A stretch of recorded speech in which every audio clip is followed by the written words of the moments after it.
and placing both feet on the mat, maybe a footprint away from your seat. If you have a block available, I invite you to bring it close, or maybe use a pillow or folded blanket or stack of books. Or you can skip the support and practice strength. We'll just move through bridge pose here. So first, without support, imagine driving your fists into the mat on either side of your hips, activating your long, strong arms grounded into the mat. Press your heels into the mat, maybe lifting your toes as your hips begin to peel up. Tuck your chin, allowing the back of your neck to be long, and peel your spine back down onto the mat. Let's do that 3 more times. Inhale, press into your foundation to lift your hips. Exhale, lower.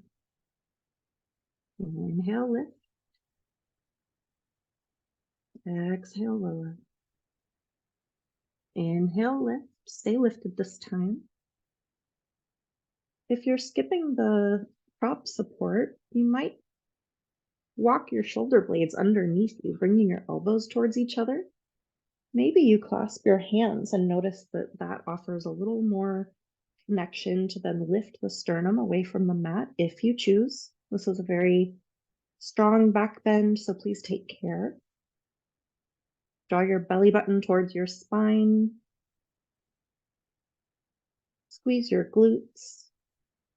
If you are ready for some prop support, you can locate your block and place it on any height underneath your hips.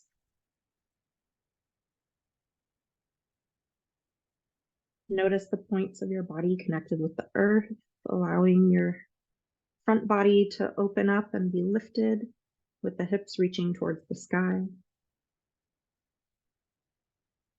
My cat noticed that I built a bridge. He thought he would give it a try. Hey, buddy.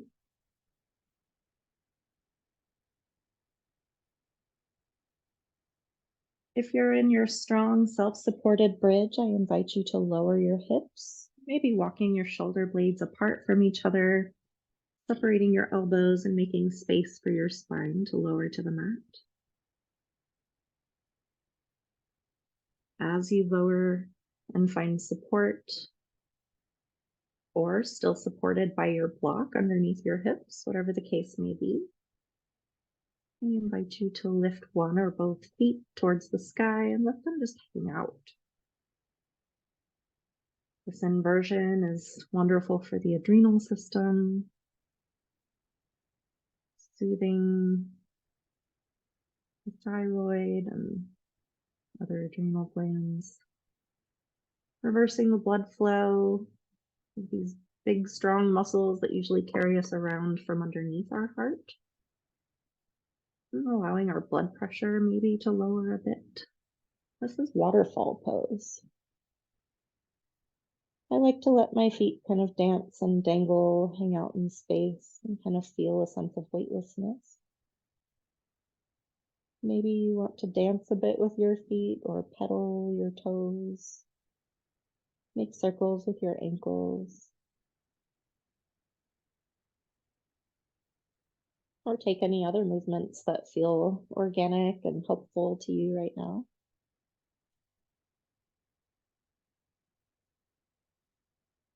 You might begin to notice the tingling sensations in your toes after they've been lifted for a few breaths. Maybe you can notice the lower, slower heart rate sensations of your nervous system.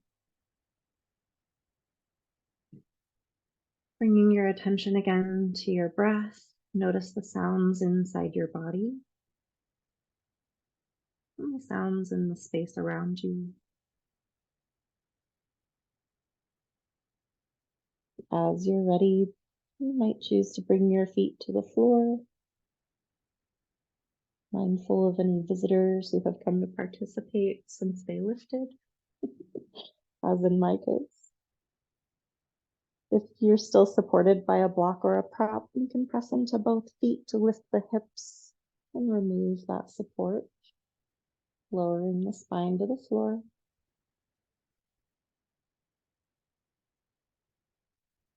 And from here, we'll set up for final rest. Again, if you have blocks available, I encourage you to try Supta Baddha Konasana, bringing the soles of your feet together. We'll see if my kitty cat can allow this to happen. Now he's like a little baby bird in a nest. But with the soles of your feet together in center, the knees can then fall out wide to both sides. And it can be nice to bring pillows or blocks under the outer thighs so that the muscles aren't hanging at their full stretched length, but just offering a little support for the bones. Noticing if the whole spine can be supported on the mat.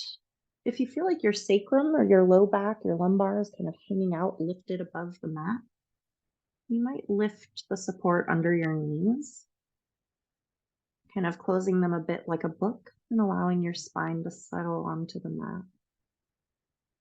I encourage you to turn your thumbs outward, letting your palms rise towards the sky, opening the shoulders, allowing them to settle outward towards the floor. Shoulder blades draw together behind you, underneath you.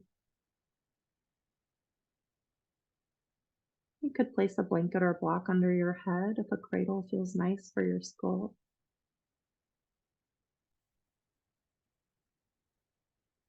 And just listen to the sounds of being here right now. Your eyes might blink open or closed depending on your comfort level or distractions in your space.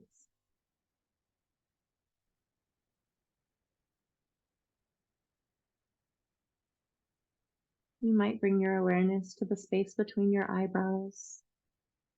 See if you can soften any muscles there. If your eyes are closed, maybe your eyes draw upward towards that space between your eyebrows, looking up towards your third eye, if you will. I like to imagine my forehead as a big movie screen and I can watch my thoughts there from the inside.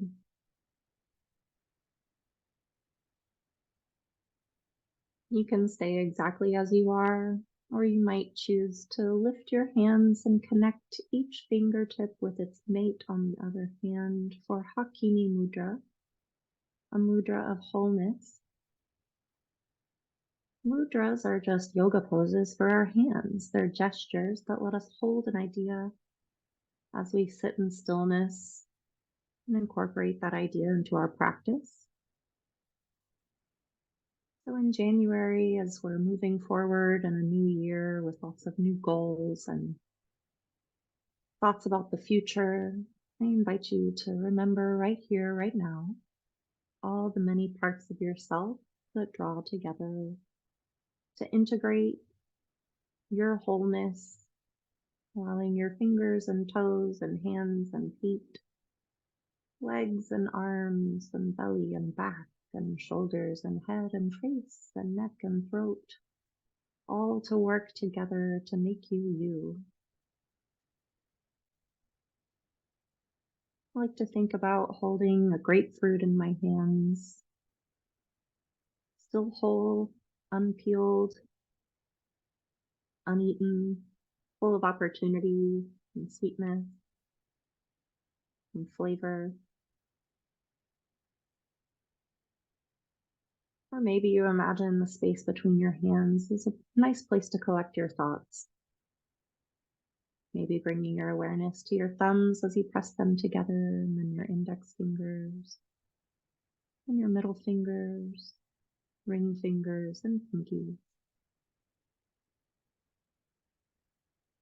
I like to imagine a similar globe that can shrink and grow, just like the one I'm holding in my hands, resting in my chest and my lung space, expanding with each breath in, making me full and even more whole, and then pressing out all the waste, the excess air we're finished with. Do with this what you will, take what you need, leave what you don't. I invite you to think about cracking an egg open as you rest your hands on either side. And allow any of those thoughts to resonate. You can stay here as long as you'd like,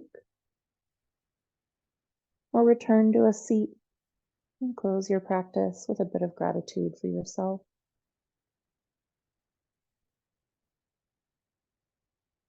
You might do so by removing any blocks or props,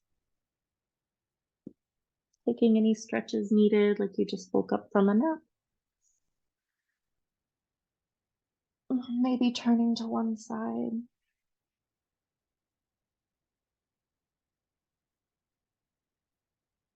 Maybe saying hi to anybody else practicing with you, like my cat in my case. You can rest here another moment, appreciating the work you've done. And as you're ready, press into both hands. Lift yourself to a seat. Maybe blink your eyes and look around your space. You could smile to yourself, inward or outwardly.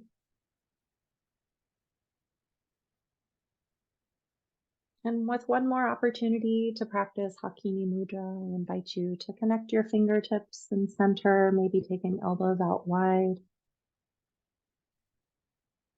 A deep breath in might allow you to grow tall. Breath out might settle your hands in your lap. Maybe your face draws down to look at your ankles, almost as though to bow to yourself and appreciate your work.